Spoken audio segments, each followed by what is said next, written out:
Welcome to another match of Ether Raids. All right, so we're going to keep going. Brand new day, brand new match. We're going to take on the task. pretty simple team here. The only obstacle is getting up there and getting over this mountain terrain here, which I didn't actually plan around. Like I said, I adjusted the majority of my teams for light season, pretty much all of them.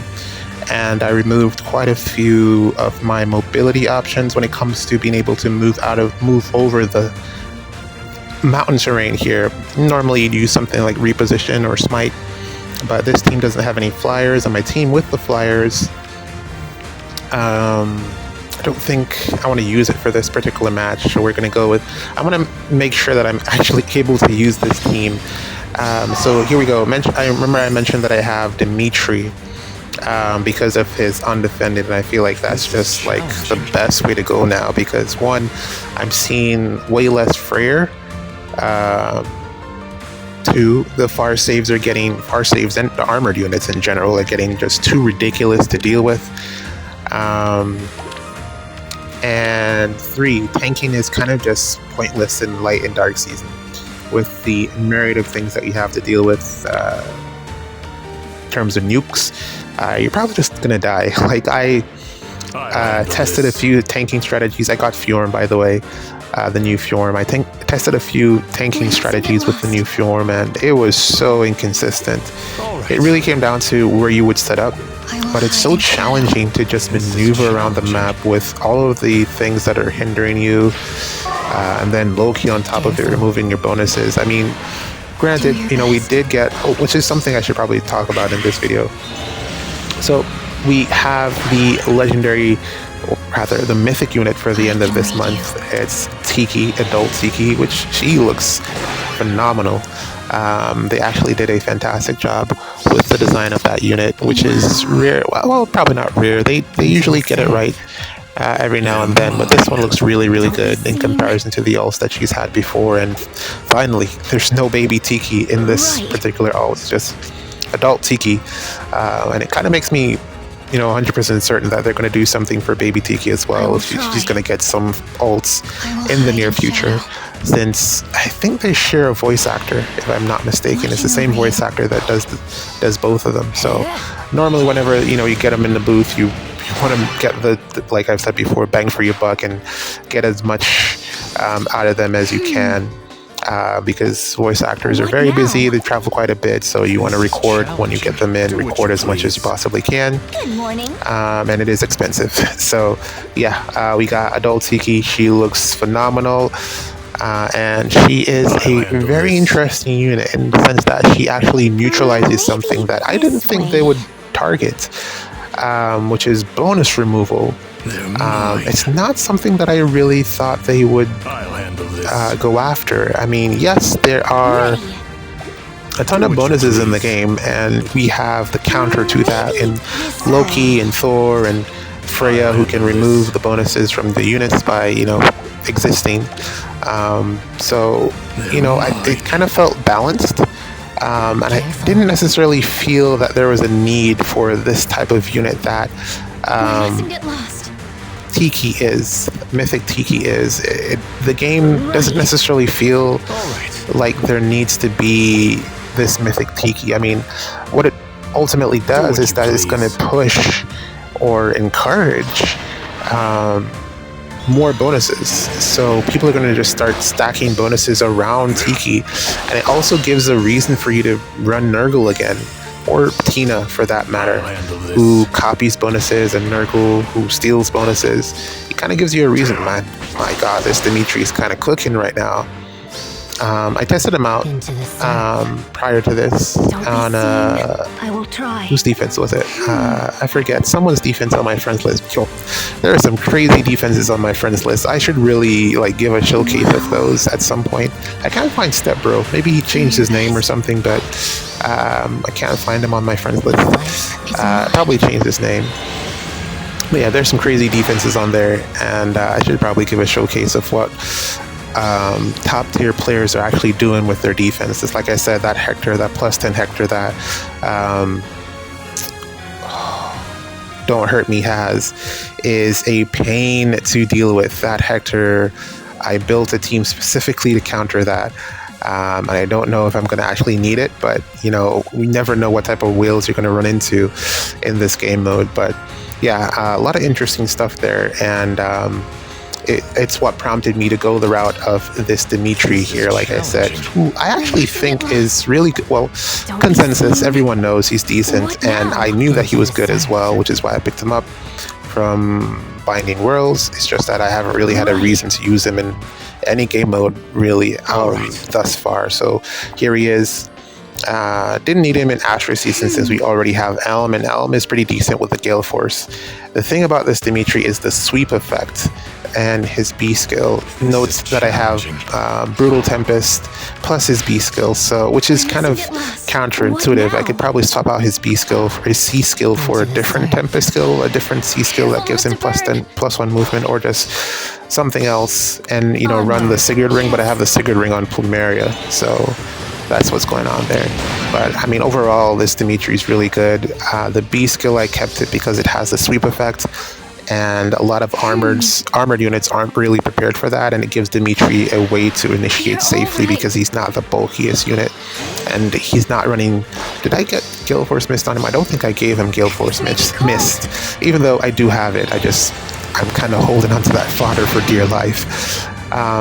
But yeah, this is working really, really well. I'm quite satisfied with how this whole team came together here, and I'm probably, well, hopefully I get to use it more in the remainder of the week. The only downside of this team is that it can't really deal with, like, let's say a Harmonic Ike. It doesn't really have a way to deal with a unit like that. It's not enough firepower to really bust through something that powerful, but let's keep going here.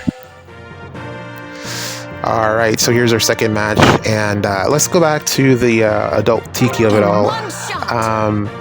Light Mythic Armored Unit, peculiar selection here. This is a one of those defense that I was saying that I built this particular team for, off of what I encountered with that Hector. Like I said, this map always has an opening somewhere on one of the sides or something. So you're always going to be able to go up one of the sides and you know, initiate safely as long as you can figure it out. Getting away is the hard part, really. But that's what we're going to do, go up the side and, you know, take it one step at a time. And first off, we're going to take out the Alfred because Boulder, I feel like having these two boulders, I have basically 4 units in 2, or 1 unit, a 2 in 1 unit, because they can swap the color. And that's actually hugely beneficial in getting matchups in your favor, and also role compression, because I don't know how else I could fit this many options onto one team. There's a ton of options here. The only thing I could probably replace, or one of the things that I could replace on this team, is Sedith. But man, he is so helpful with his bulk, speed. With his support. He gives out speed, flat damage reduction, just so much stuff that I just have not found a unit that can replace him as of yet. I mean, there is Marth, but that's a visible bonus that Loki can just remove. And there's also Sakura, but she's out of season, so it's close, but not exactly there. And also, again, that's another visible bonus, but I guess that one's mid-turn, so you could probably try to figure it out. But yeah, Sedith just ticks all the boxes. So he's here, he's a flyer as well. I kind of want to give him like a better C skill because no one's really using his Is it time? The warping one that he has for infantry and armors. This team isn't really built around that, so maybe some type of crux you know, would be a good setup for him in this particular team composition. I don't know. I'm still trying to figure that out, but for now, this is what I got, and it works wonders with the units that I have that I'm trying to use to blow stuff up. They work really, really well together. Of course, you know, Deadly Miasma, that's the reason that these boulders are here. Both of them have Deadly Miasma to get rid of that stupid ice. And, you know, I got my 2 dancers here. Rune is here as a dancer. Removed Peony since, you know, Rune can do... The downside is that it's a positional assist. Sometimes you might not be in the space required to get the positional off, or you might be otherwise hindered by structure, terrain, or the opposing team. Let's say there's a Heimdallr on the opposing team, and she hits you with that stall, and you just can't get to where you need to get to. Which I just feel like actually having Peony just makes her more flexible because she's a flyer and she's guaranteed to have the movement. And the bonuses are after she dance. She doesn't really give out anything at the start of turn. Whereas Rune here gives out those 2 bonuses at the start of turn, which can be a negative to your team composition depending on what you're running into. So I think overall Peony is actually just a better dancer, but it's just like I don't have a role, I need a mythic, and Rune again just ticks all of those boxes. I'd really rather use one of the bonus units, but man, the Valentine's banner was so bad. So even though I do have the Valentine's Veil, but man, that unit is utterly garbage, like so useless. I'm gonna bench her after these 2 bonus seasons because I have no use for that unit whatsoever. I mean, the dual button is pretty cool, but it's a dual button. Yeah, when am I ever gonna use that? It doesn't give an extra action. It gives reflex and something else, I forget. Yeah, I'm gonna bench that unit.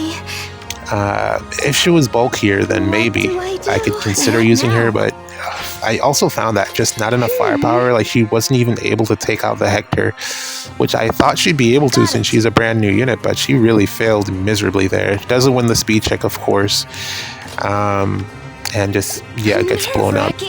But, Tiki, back to the Tiki of it all. I do not think this unit will age well, that adult Tiki.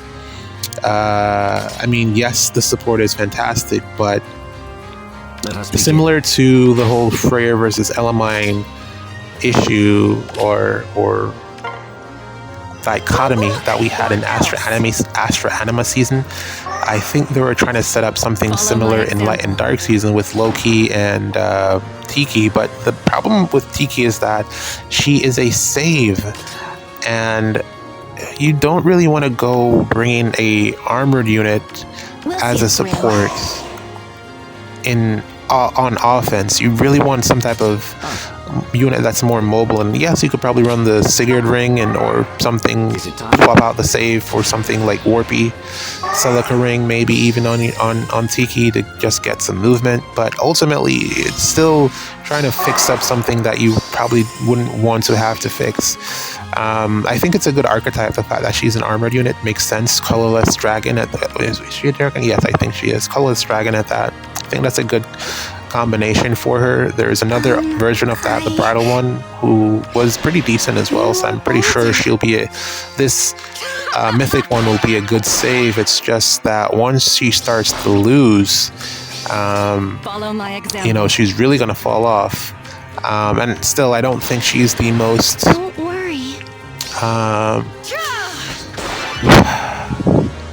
particularly for Light and Dark season, I don't think tanking is a strategy that you want to be using, because even though Loki may be countered by this Tiki, Ather, Tree Man, still exists, and his whole thing is to mess with your save, your ability to use saves, far save, and near saves. So yeah, I don't know. I honestly, I feel like she will fall off. And actually, just summoning for a unit to counter Loki specifically does not feel like the most valuable thing that you want to be doing with your orbs, in my opinion. Could be that this Loki will be getting an ult soon, and you know, that's what they're preparing us for. So it's like prime conditions to create a situation where if you don't pull for this Tiki, then they'll drop something that makes you wish you pulled for this Tiki, and you'll just suffer because you didn't. So I typically like to get the mythics, especially because it's a mythic unit, because it's going to be a month worth of bonus inclusion that she will have, and it will really solve the problem of me having to summon on every banner just to try to figure out how to build a team. So, you know, I'm gonna give it a shot. Hopefully I get it. Well, I mean, if it's just the one unit, I'll probably go to Spark and Spark her, but the banner is really bad in terms of like things that I would need. not a lot there. I'm probably hoping I would rather be spending my orbs on the 30 of them, 30 orbs that I have. I'd rather spend those on the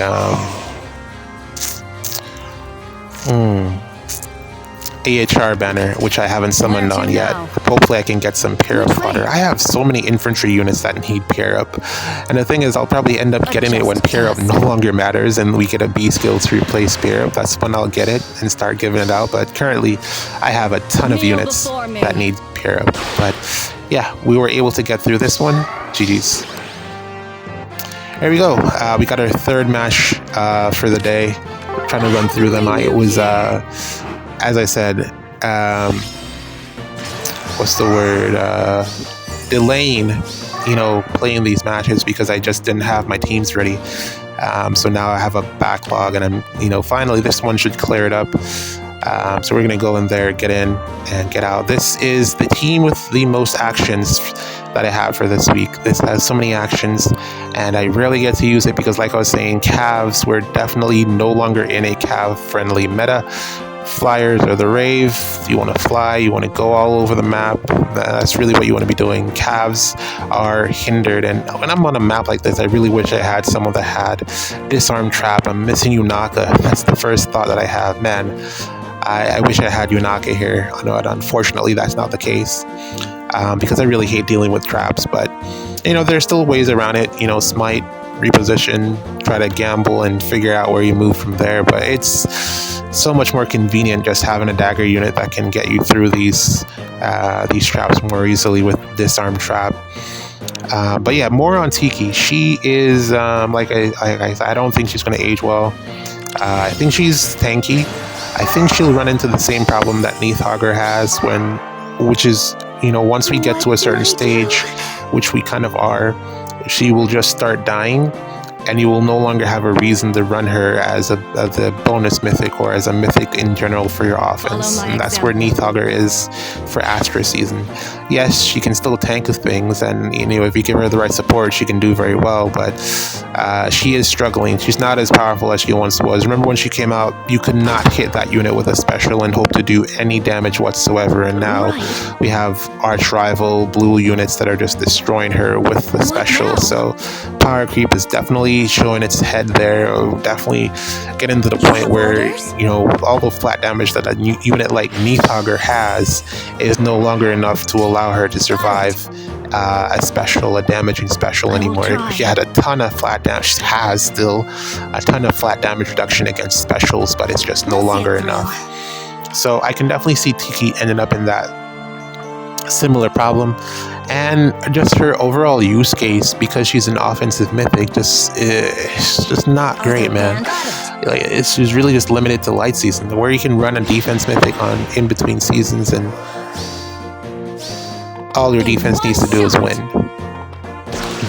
Sorry about that. Yeah, all your defense needs to do is win, but it's not the same for an offensive mythic. You need to have team synergy, and you need to score well if you're going to be bringing that mythic, offensive mythic onto your team. And it's going to be kind of difficult to build around Tiki unless you're building a team to tank, and tanking just has not existed in Light and Dark Season for a long time because of Tree Man. And then which one came first? I think it was probably Loki that came first. So yeah, because of Loki and then subsequently Tree Man. So this is not the solution to that issue, or the next revolution, or the revival rather, of tanking strategy for Light and Dark Season.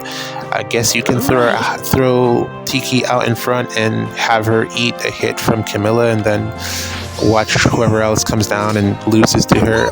Honestly, I don't even know if she's going to be bulky enough to survive something like a Camilla, which, I mean, at this point she should be able to, but then also Camilla scales off bonuses, so if she's going to have a ton of bonuses and Camilla comes in to hit her, she's probably going to die. So I don't know how that's going to work, but it's to be seen. But yeah, Loki has a counter now, which honestly did not need to happen, or if it was going to happen, or if they had, since they had the intention to do this, they should have done it earlier. But then also the unit might have been worse, so that's something to consider as well. But I feel like it's a little bit too late. with this adult Tiki. She just doesn't tick the boxes, which is fine, I guess, because we do need banners to skip every now and then. So this is definitely looking like it will be just that, a skip. And for me, like I said, I'm definitely gonna pull. And we'll see how she ages. But I guess it's good to have that. It's so crazy how they built a skill specific or a unit specifically to counter another unit. Same thing that they did with Nurgle, which it really feels gross. They should not be doing it like this. I really don't like it when they hard counter a unit. It's just not the greatest thing because it makes the unit that you invested into completely irrelevant in some ways, and I just don't like it when they do that. But again, we'll see how that goes from here on out. Also, I watched the movie Pluribus, or the series Pluribus, recently, and my God, was that a really interesting thought experiment in terms of what can happen when aliens invade and the hive mind and how that all works. I really, really enjoyed that series. I highly recommended it. I think it's on Apple TV or something. Pluribus. So definitely check that out if you have ran out of things to watch. I highly recommend that one. I'm kind of stuck now. I think I'm going to watch Blackish and then maybe Better Call Saul. Yeah, but Pluribus was really good. Fantastic series. Highly, highly recommend if you haven't seen it. The concept and the way that they executed the concept was remarkable. And the acting also was really, really good. Like, I have never seen a main character that I've hated more than the main character in Pluribus. But yeah, check it out and you'll see what I'm talking about. I missed one pot in the previous match, so I gotta be more careful moving on. This one's done. GG's. See you in the next one.